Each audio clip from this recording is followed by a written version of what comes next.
3 January 2026 United States of ಅಮೇರಿಕಾದ military south ಅಮೇರಿಕಾದ ವೆನೆಜುಲಾ ಅನ್ನೋ ಕಂಟ್ರಿ ಮ್ಯಾಗ ದಾಳಿ ಮಾಡ್ತೈತಿ.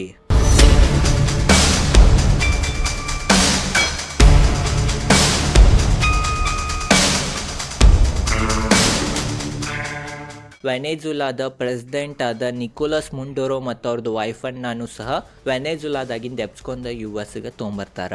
ಡೊನಾಲ್ಡ್ ಟ್ರಂಪ್ ಅವರನ್ನು ಅಮ್ಯಾಗ ವೀಕ್ಷಕರೇ ಮೀಡಿಯಾ ಮುಂದೆ ಬಂದು ಏನು ಹೇಳ್ತಾರಂತಂದ್ರೆ, ವೆನೆಜುಲಾ ಕಂಟ್ರಿಗೆ ಮತ್ತು ವೆನೆಜುಲಾದ ಪ್ರೆಸಿಡೆಂಟ್ ಆದ ನಿಕೋಲಸ್ ಮುಂಡೋರೋ ಅವ್ರಿಗೆ ನಾ ಎಷ್ಟು ಸಲ ಹೇಳಿದ್ನಿ ಡ್ರಗ್ಗನ್ನು US ಕಳಿಸ್ಬೇಡ, ಡ್ರಗ್ ಟ್ರಾಫಿಕಿಂಗ್ ಮಾಡಕ್ಕೆ ಹೋಗಬೇಡ ಅಂತ ಹೇಳಿದ್ನಿ. ಆದ್ರೂ ವೆನೆಜುಲಾದ ಪ್ರೆಸಿಡೆಂಟ್ ಆದ ನಿಕೋಲಸ್ ಮುಂಡೋರೋ ಅವ್ರು ಕೇಳಲಿಲ್ಲ. ಅವ್ರೂ ಸಹ ಡ್ರಗ್ ಕಾರ್ಟಲ್ ಗುಡೆ ಕೂಡಿ ಈ ಥರ ಕೆಲಸ ಮಾಡತ್ತೀರ, ಅದರಿಂದ US-ಗೆ ಭಾಳ ಹಾನಿ ಆಗತ್ತಿತ್ತ. ಆ ಒಂದು ಕಾರಣದಿಂದನ ವೆನೆಜುಲಾ ಕಂಟ್ರಿ ಮ್ಯಾಗ ದಾಳಿ ಮಾಡಿ ಅಲ್ಲಿ ಪ್ರೆಸಿಡೆಂಟಿಗೆ US-ಗೆ ತೊಗೊಂಬರ್ಬೇಕಾತಂತನೂ ವೀಕ್ಷಕರೇ ಡೊನಾಲ್ಡ್ ಟ್ರಂಪ್ ಅವರ ಮೀಡಿಯಾ ಮುಂದೆ ಹೇಳಿಕೆಯನ್ನು ಕೊಟ್ರ. ಇಷ್ಟೆಲ್ಲ ಕೇಳಿದ್ರೆ ಎಲ್ಲರಿಗೂ ಏನು ಅನಿಸತ್ತಿತ್ತಂದ್ರೆ USA ಕರೆಕ್ಟ್ ಮಾಡೈತಿ, ಯಾಕಂತಂದ್ರೆ ಈ ಥರ ತಪ್ಪು ಅದು ದೇಶ ಮಾಡತ್ತಿತ್ತಂತ ಎಲ್ಲರಿಗೂ ಅನ್ಸಿತ್ತು. ಬಟ್ ಮೀಡಿಯಾ ಮುಂದೆ ಒಮ್ಮೆಗೆ ಡೊನಾಲ್ಡ್ ಟ್ರಂಪ್ ಅವ್ರು ಏನು ಹೇಳಿರಂತಂದ್ರೆ, ಇನ್ ಮ್ಯಾಗ US ಕಂಟ್ರೋಲ್ ವೆನೆಜುಲಾ ಕಂಟ್ರಿ ಮ್ಯಾಗ ಇರ್ತೈತಿ, ಆ ಕಂಟ್ರಿಯನ್ನು ನಾವು ನಡೆಸ್ತೇವೆ, ಅಲ್ಲಿ ಎಲ್ಲ ಆಯಿಲ್ ರಿಸರ್ವ್ ಮ್ಯಾಗನು ಕಂಟ್ರೋಲ್ US-ದನೇ ಇರ್ತೈತೆ ಅಂತನೂ ವೀಕ್ಷಕರೇ ಹೇಳಿಕೆಯನ್ನು ಕೊಟ್ರ. ಅದ ಕಾರಣ ಎಲ್ಲ ಎಕ್ಸ್ಪರ್ಟ್ಗಳು ಎಲ್ಲ ತಜ್ಞರ ಡ್ರಗ್ ಟ್ರಾಫಿಕಿಂಗ್ ಆಗತ್ತಿತ್ತು ಅನ್ನೋ ಕಾರಣದಿಂದ ವೆನೆಜುಲಾ ಮ್ಯಾಗ ಅಟ್ಯಾಕ್ ಮಾಡಲಿಲ್ಲ, ಅದರಿಂದ ಉದ್ದೇಶ ಬೇರೆ ಇತ್ತಂತ ಅನ್ನತ್ತೀರ. ಅದ ಕಾರಣ ಆ ಉದ್ದೇಶ ಏನಿರ್ಬೋದು ಅಂತ ಅದ್ರ ಬಗ್ಗೆ ಡೀಟೇಲ್ದಾಗ ತಿಳ್ಕೊಳ್ಳೋಣ. ಆಮ್ಯಾಗ ಇದೆಲ್ಲ ಆಗತ್ತಿತ್ತಲ್ಲ ರೀ, ಜಿಯೋ ಪೊಲಿಟಿಕಲಿ ಇವೆಲ್ಲ ಟೆನ್ಷನ್ ನಡೆದವ, ಈ ಥರ ಅಟ್ಯಾಕ್ ನಡೀತಾ ಅದರಿಂದ ಭಾರತಕ್ಕೆ ಯಾವ ಥರ ವೀಕ್ಷಕರಿಗೆ ಪರಿಣಾಮ ಬೀಳ್ಬೋದ, ಭಾರತದ ಎಕನಾಮಿಗೆ ಯಾವ ಥರ ಪರಿಣಾಮ ಬೀಳ್ಬೋದ, ಭಾರತದ ಷೇರು ಮಾರುಕಟ್ಟೆಗೆ ಯಾವ ಥರ ಪರಿಣಾಮ ಬೀಳ್ಬೋದಂತ ಅದ್ರ ಬಗ್ಗೆನೂ ಡೀಟೇಲ್ದಾಗ ಸರಳವಾಗಿ ಇವತ್ತಿನ ವಿಡಿಯೋನಾಗ ನಾವು ತಿಳ್ಕೊಂಡು ನೋಡ್ರಿ. ಅದೇ ಕಾರಣ ಈ ವಿಡಿಯೋಗೆ ಲೈಕ್ ಮಾಡಿರ್ಕಳಿದ್ರೆ ಲೈಕ್ ಮಾಡಿರಿ, ಚಾನಲ್ ಸಬ್ಸ್ಕ್ರೈಬ್ ಮಾಡಿರ್ಕಳಿದ್ರೆ ಸಬ್ಸ್ಕ್ರೈಬನ್ನು ಮಾಡಿರಿ.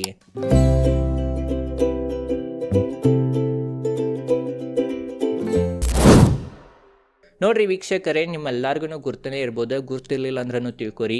ಜಗತ್ನಾಗ ಎಲ್ಲಕ್ಕಿಂತ ಹೆಚ್ಚು ಕ್ರೂಡ್ ಆಯಿಲ್ ವೆನೆಜುಲಾ ಕಡೆನೇ ಐತ್ರಿ. ಸೆಕೆಂಡ್ ಸೌದಿ ಅರೇಬಿಯಾ ಬರ್ತೈತಿ.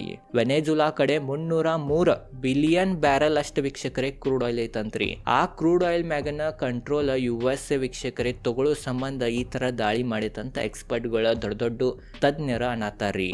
ನೋಡ್ರಿ ವೀಕ್ಷಕರೇ, ಹತ್ತಿರದ ಇವತ್ತಿನ ಬೆಲೆ ಎಷ್ಟಿತ್ತಂತಂದ್ರೆ $17 ಟ್ರಿಲಿಯನ್ ಅಷ್ಟು ಬೆಲೆ ಐತಂತ್ರಿ ಆ ಕ್ರೂಡ್ ಆಯಿಲ್ದ. ಅತ್ರಾಗ್ರೆ ಮೇನ್ ಏನಾಗಿತ್ತಂತಂದ್ರೆ ವೆನೆಜುಲಾ ಮತ್ತು ವೆನೆಜುಲಾದ ಪ್ರೆಸಿಡೆಂಟ್ ನಿಕೋಲಸ್ ಮುಂಡೋರೋ ಅವರ US ಭಾಳ ವಿರೋಧ ಇದ್ರಿ. ಚೀನಾಗ ರಷ್ಯಾದ ಭಾಳ ಫ್ರೆಂಡ್ ಇದ್ರಂತ. ಮತ್ತು US ಕೆಲವೊಂದು ರಿಫೈನರಿ ಕಂಪ್ನೀಸ್ಗಳು ವೆನೆಜುಲಾನಾಗ ಕೆಲಸ ಮಾಡತ್ತಿದ್ದು, ಅವಕ್ಕೂ ಸಹ ವೆನೆಜುಲಾದ ವೀಕ್ಷಕರಿಗೆ ಗೌರ್ಮೆಂಟ್ ಓಡಿಸಿತಂತ್ರಿ.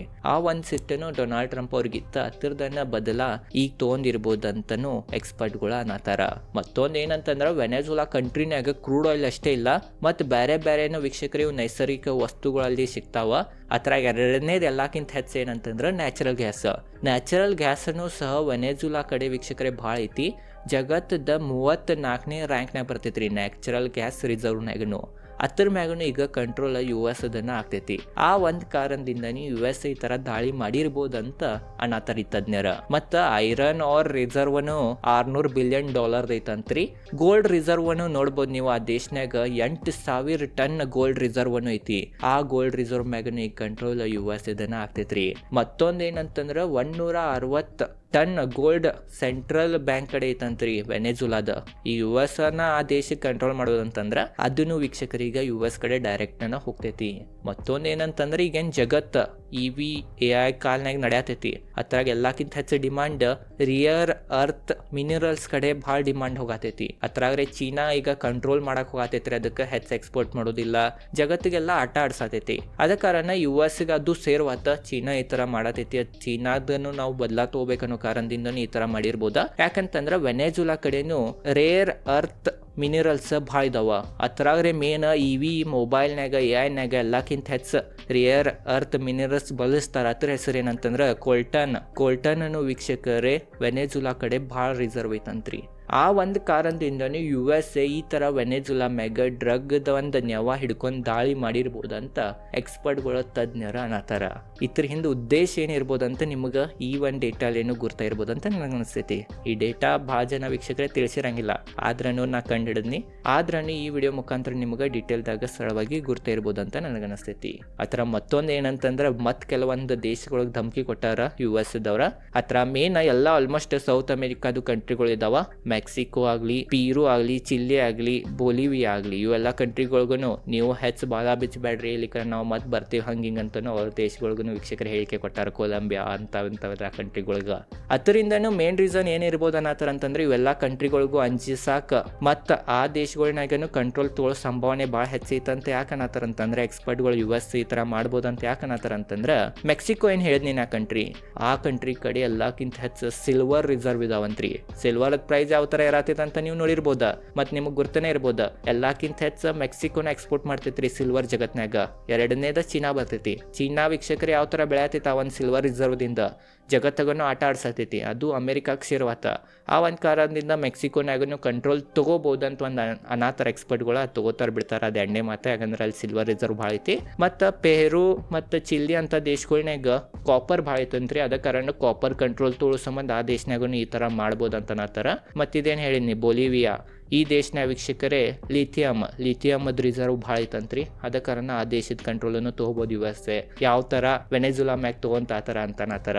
ನಿಮಗೆ ಗುರ್ತನೇ ಇರ್ಬೋದು ಲಿಥಿಯಮದನ್ನು ಡಿಮಾಂಡ್ ಯಾವ ಥರ ಇರತೈತಂತ. EV ಕಾಲ್ನಾಗ ಲಿಥಿಯಂ ಐರನ್ ಬ್ಯಾಟ್ರಿ ಅಂತಾರಲ್ಲ ರೀ, ಲಿಥಿಯಂ ಐರನ್ ಬ್ಯಾಟ್ರಿ ಲಿಥಿಯಮ್ದಿಂದನ ತಯಾರಾಗ್ತೈತಿ. ಅದ್ರದ ಎಲ್ಲಕ್ಕಿಂತ ಹೆಚ್ಚು ರಿಸರ್ವ್ ಬೋಲಿವಿಯಾ ಕಡೆನ ಐತಿ. ಆದ ಕಾರಣ ಈ ಥರನೂ ಆಗ್ಬೋದಂತ ಎಕ್ಸ್ಪರ್ಟ್ ಅನ್ನತ್ತಾರ. ಬಟ್ ಇದೊಂದು ಅನುಮಾನ ಆಗತ್ತೈತಂತ 100% ಇಲ್ಲ. ಬಟ್ ಓವರ್ ಆಲ್ US ಇಷ್ಟೆಲ್ಲ ವೀಕ್ಷಕರು ಅವ್ರದ್ದು ಸ್ವಾರ್ಥ ಇತ್ತ, ಒಂದು ಸ್ವಾರ್ಥ ಹಿಡ್ಕೊಂಡನ ಈ ಥರ ಮಾಡಿರ್ಬೋದಂತ ಎಲ್ಲ ಎಕ್ಸ್ಪರ್ಟ್ಗಳು ಅನ್ನತ್ತಾರ. ಹಿಂಗೆ ಮಾಡಿರ್ಬೋದು ಬಿಟ್ಟಿರ್ಬೋದು ಅವ್ರಿಗೆ ಗುರ್ತ. ಬಟ್ ಇಷ್ಟರ ವೀಕ್ಷಕರು ಈ ದೇಶನಾಗ ಇಷ್ಟೆಲ್ಲ rare earth material, crude oil ಅದೆಲ್ಲ ಐತಿ.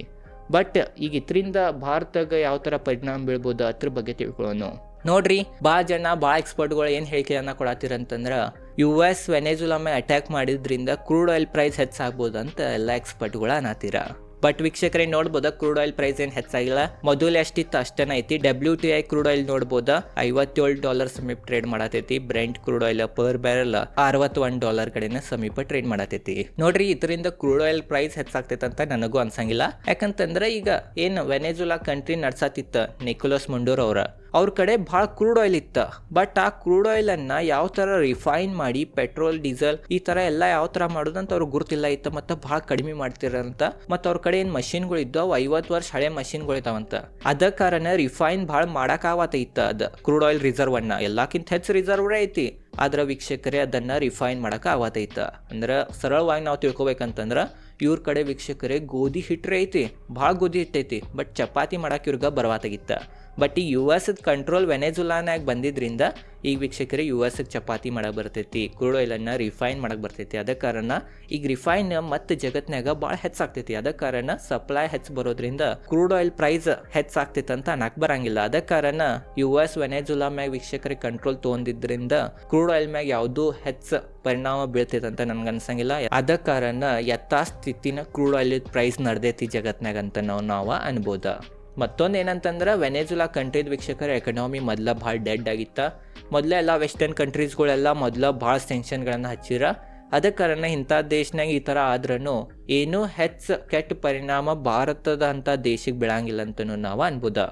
ಬಟ್ ಇದರಿಂದ ಸ್ವಲ್ಪ ಡಾಲರ್ ಸ್ಟ್ರಾಂಗ್ ಐತ್ರಿ ರೂಪೀಸನ್ನು ಕಂಪೇರ್ ಮಾಡ್ರ. ನೋಡ್ಬೋದು ಇವತ್ತು $1 = 90.3 ರೂಪೀಸ್ಗೆ ಟಚ್ ಆಗೈತಿ. ರೂಪೀಸ್ ವೀಕ್ ಐತ್ರಿ ಇದು ಒಂದು ಕಾರಣದಿಂದ. ಅದನ್ನ ಬಿಟ್ರೆ ಉಳಿದಿದ್ದ ನಮ್ಮ ಮಾರ್ಕೆಟ್ಗಳು ನೋಡ್ಬೋದು ಯಥಾಸ್ಥಿತಿನ ಬಿದ್ದಾವ್. ಸ್ವಲ್ಪ ಇವತ್ತು ನೋಡ್ಬೋದು ನಿಫ್ಟಿನೂ 0.30% ಬಿದ್ದೈತಿ. ಬ್ಯಾಂಕ್ ನಿಫ್ಟಿ 0.18% ಬಿದ್ದೈತಿ. ಸೆನ್ಸೆಕ್ಸ್ ನೋಡ್ಬೋದ 0.38% ಬಿದ್ದೈತಿ. ಅದ ಕಾರಣ ಇದರಿಂದ ಭಾರತದ ಸ್ಟಾಕ್ ಮಾರ್ಕೆಟ್ಗೆ, ಭಾರತದ ಎಕನಾಮಿಗೆ ಏನು ಹೆಚ್ಚು ಕೆಟ್ಟ ಪರಿಣಾಮ ಬೀಳಂಗಿಲ್ಲ. ಉಲ್ಟಾ ಪ್ರಾಫಿಟ್ ಆಗ್ಬೋದಂತ ಅಂತನ ಅನ್ನತ್ತಾರಿ. ಯಾಕೆ ಪ್ರಾಫಿಟ್ ಆಗ್ಬೋದು ಅಂತಂದ್ರೆ ಇಂಡಿಯಾದು ಕೆಲವೊಂದು ಕಂಪ್ನಿಗಳು ವೆನೆಜುಲಾನಾಗ ಹೂಡಿಕೆ ಮಾಡಿದ್ದು ರೀ. ಅದರ main ONGC oil and natural gas corporation ಆದ್ ವೀಕ್ಷಕರೇ ವೆನೆಜುಲಾನಾಗ ಹೂಡಿಕೆ ಮಾಡಿತ್ತಂತ್ರಿ. ಆ ಹೂಡಿಕೆ ಸಿಕ್ಕೊಂಡ್ಬಿಟ್ಟಿತ್ತ. ಯಾಕಂತಂದ್ರೆ US ಮತ್ತು ವೆಸ್ಟರ್ನ್ ಕಂಟ್ರೀಸ್ಗಳು ಸ್ಯಾಂಕ್ಷನ್ ಮಾಡಿದ್ರಿಂದ. ಬಟ್ ಈಗ ಆ ದೇಶನಾಗ ಕಂಟ್ರೋಲ್ US ದನೇ ಇರೋದ್ರಿಂದ ಅವು ಏನು ಸಿಕ್ಕೊಂಡಿದ್ದು ರೊಕ್ಕ ಇದಾವ ಅವು ಮತ್ತೆ ವೀಕ್ಷಕರೇ ಭಾರತಕ್ಕೆ ಬರೋ ಸಂಭಾವನೆ ಇರ್ತೈತಂತ. ಅದೇ ಕಾರಣ ಅದೊಂದು ಪಾಸಿಟಿವ್ ಅನ್ಬೋದಾ. ಮತ್ತೆ ರಿಲಯನ್ಸ್ ಅದನ್ನು ಭಾಳ ಕ್ರೂಡ್ ಆಯಿಲ್ ಅನ್ನ ವೆನೆಜುಲಾದಿಂದ ಮೊದಲು ತರಿಸ್ತಿರಂತೆ. 2020ಕ್ಕಿಂತ ಮೊದಲು ರಿಲಯನ್ಸ್ನು ಭಾಳ ತರಿಸ್ತಿತ್ತಂತ. ಬಟ್ 2020 ಏನು ವೆಸ್ಟರ್ನ್ ಕಂಟ್ರೀಸ್ಗಳು ಸ್ಯಾಂಕ್ಷನ್ಗಳು ಹಚ್ಚಿದ್ದು ಹಚ್ಚಾನ ರಿಲಯನ್ಸ್ ಅನ್ನು ಕ್ರೂಡ್ ಆಯಿಲ್ ವೆನೆಜುಲಾದಿಂದ ತರಿಸೋದು ಕಡಿಮೆ ಮಾಡಿತಾ.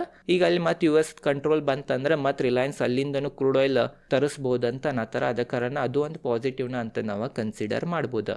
ಅದೇ ಕಾರಣ ಓವರ್ ಆಲ್ ಭಾರತದ ಸ್ಟಾಕ್ ಮಾರ್ಕೆಟಿಗೆ ಭಾರತದ ಎಕನಾಮಿಕ್ ಐತಿ, ಅದಕ್ಕೆ ಶಾರ್ಟ್ ಟರ್ಮ್ನಾಗ ಸ್ವಲ್ಪ ಪರಿಣಾಮ ಬೀಳ್ಬೋದು. But long ಟರ್ಮ್ನಾಗ ಬೆಳಂಗಿಲ್ಲ. ಯಾಕಂದ್ರೆ ಅದೇನು ದೊಡ್ಡ ದೇಶ ಇಲ್ಲ, ಅಲ್ಲೇ ನಮ್ದು ಹೆಚ್ಚು ಬಿಸ್ನೆಸ್ ಅನ್ನೋ ನಡೀತಿರ್ಕಲೈತ. ಅದ ಕಾರಣನು ವೀಕ್ಷಕರೇ ಹೆಚ್ಚು ತಲೆ ಕೆಡಿಸ್ಕೊಳ್ಳೋದಿಲ್ಲ. ಹತ್ರ ಮತ್ತೊಂದು ಡೇಟಾ ಐತಿ. ಅದೇನಂತಂದ್ರೆ ಜಗತ್ತದ ಎಲ್ಲಕ್ಕಿಂತ ಹೆಚ್ಚು ಕ್ರೂಡ್ ಆಯಿಲ್ ವೆನೆಜುಲಾ ಕಡೆ ಐತ್ರಿ. 303 ಬಿಲಿಯನ್ ಬ್ಯಾರೆಲ್. ಅದ್ರ ಟೋಟಲ್ ವ್ಯಾಲ್ಯುಯೇಷನ್ ಇವತ್ತಿನ ಪ್ರಕಾರ $17 ಟ್ರಿಲಿಯನ್ ಆಗ್ತೈತಂತ. ಆದ್ರೂ ವೀಕ್ಷಕರೇ ಭಾರತ ವೆನೆಜುಲಾ ಕಡೆಯಿಂದ ಏನು ಕ್ರೂಡ್ ಆಯಿಲ್ ತರಿಸ್ಕೊತೈತಿ, ಅದ್ರಾಗ ವೆನೆಜುಲಾ 10ನೇ ನಂಬರ್ಗೆ ಬರ್ತೈತ್ರಿ. ಅದ ಕಾರಣ ಭಾರತಗೆ ಅದರಿಂದ ಏನು ಹೆಚ್ಚು ಕೆಟ್ಟ ಪರಿಣಾಮ ಬೀಳಂಗಿಲ್ಲ ಅಂತ ನನಗನ್ನಿಸ್ತೈತಿ. ಓವರಾಲ್ ವೀಕ್ಷಕರೇ ಹೆಚ್ಚು ತಲೆ ಕೆಡಿಸ್ಕೊಳ್ಳೋ ಅವಶ್ಯಕತೆ ಇಲ್ಲ. ಇಷ್ಟೆಲ್ಲ ನಡೀತಾ ಆ ಒಂದು ಜಿಯೋ ಪೊಲಿಟಿಕಲ್ ಟೆನ್ಷನ್ದಿಂದ ಸ್ವಲ್ಪ ಮಾರ್ಕೆಟಿಗೆ ನೆಗೆಟಿವ್ ಪರಿಣಾಮ ಬೀಳ್ಬೋದು ಹೊರತು ಎಕನಾಮಿಕಲಿ ಫೈನಾನ್ಷಿಯಲಿ ಸ್ಟಾಕ್ ಮಾರ್ಕೆಟ್ಗದು ಹೆಚ್ಚು ಕೆಟ್ಟ ಪರಿಣಾಮ ಬೀಳಂಗಿಲ್ಲ ಅಂತ ನನಗನ್ನಿಸ್ತೈತಿ. ಇದೇನಾತೀಗ 2026 ಒಂದು ದೇಶ ಮ್ಯಾಗನ US ಕಬ್ಜಾ ಮಾಡಿತ. ಅದೇ ಥರ ಚೀನಾನು ತೈವಾನ್ ಮ್ಯಾಗ ಮಾಡ್ಬೋದಾ, ಅದೇ ಥರ ಬೇರೆ ದೇಶಗಳನ್ನು ಮಾಡ್ಬೋದಾ ಅಂತನೂ ಅನ್ನತ್ತಾರ. ಆ ಥರ ಅದು ಆತಂದ್ರೆ ಅದೊಂದು ನೆಗೆಟಿವ್ ಪಾಯಿಂಟ್ ಆಗ್ತೈತಿ. ಅದು ನಿಮ್ದು ತಲೆಯಾಗಿರ್ಬೇಕಾ. ಓವರಾಲ್ ವೀಕ್ಷಕರೇ ಇವತ್ತಿನ ಈ ವಿಡಿಯೋನಾಗ ನಿಮಗೆ ಗೊತ್ತಾ ಇರ್ಬೋದು ವೆನೆಜುಲಾನ್ ಮ್ಯಾಗ ಯಾಕೆ USA ದಾಳಿ ಮಾಡಿತ್ತು. ಅದರಿಂದ ಮೇನ್ ರೀಸನ್ ಏನ, ವೆನೆಜುಲಾನಾಗ ಏನೇನೈತಿ, ಯಾವ್ಯಾವ ವೀಕ್ಷಕರೇ ವಸ್ತುಗಳು ವೆನೆಜುಲಾನಾಗ ಸಿಗ್ತಾವಂತ ಅದ್ರ ಬಗ್ಗೆನೂ ಡೀಟೇಲ್ದಾಗ ತಿಳಿಸಿನಿ. ಭಾರತಕ್ಕೆ ಇದರಿಂದ ಯಾವ ಥರ ಪರಿಣಾಮ ಬೀಳ್ಬೋದು ಅಂತ ಅದ್ರ ಬಗ್ಗೆನೂ ಡೀಟೇಲ್ದಾಗ ನಿಮಗೆ ತಿಳಿಸಿನಿ. ಓವರಾಲ್ ಇದೈತಿ ಇವತ್ತಿನ ಈ ವಿಡಿಯೋ ಚೊಂಚಿಡೋ ಲೈಕ್ ಮಾಡಿರಿ. ಇದೇ ಥರ ಸ್ಟಾಕ್ ಮಾರ್ಕೆಟ್ ರಿಲೇಟೆಡ್ ಈ ಥರ ಎಲ್ಲ ಜಿಯೋ ಪೊಲಿಟಿಕಲ್ ಏನೇನು ನಡೀತಿರ್ತೈತೆ ಅದ್ರ ಬಗ್ಗೆ ಎಲ್ಲ ನಾ ವಿಡಿಯೋ ಮಾಡ್ತಿರ್ತೀನಿ. ಅದಕ್ಕೆ ನನ್ನ ಚಾನಲ್ ಸಬ್ಸ್ಕ್ರೈಬ್ ಮಾಡಿರ್ಕಿದ್ರೆ ಸಬ್ಸ್ಕ್ರೈಬ್ ಮಾಡಿರಿ. ವಿಡಿಯೋ ಹೆಂಗೆ ಅನ್ಸಿತ್ತು ಅಂತ ಕಮೆಂಟ್ ಸೆಕ್ಷನ್ ತಿಳಿಸ್ರಿ. ನಿನ್ನೆ ವಿಡಿಯೋ ನೋಡಿರ್ಕಲ ಇದ್ರೆ ಆ ವಿಡಿಯೋನ ಹೋಗಿ ನೋಡ್ರಿ. ಡಿಸ್ಕ್ರಿಪ್ಷನ್ ಲಿಂಕ್ ಹಾಕಿರ್ತೇನೆ. ಧನ್ಯವಾದಗಳು.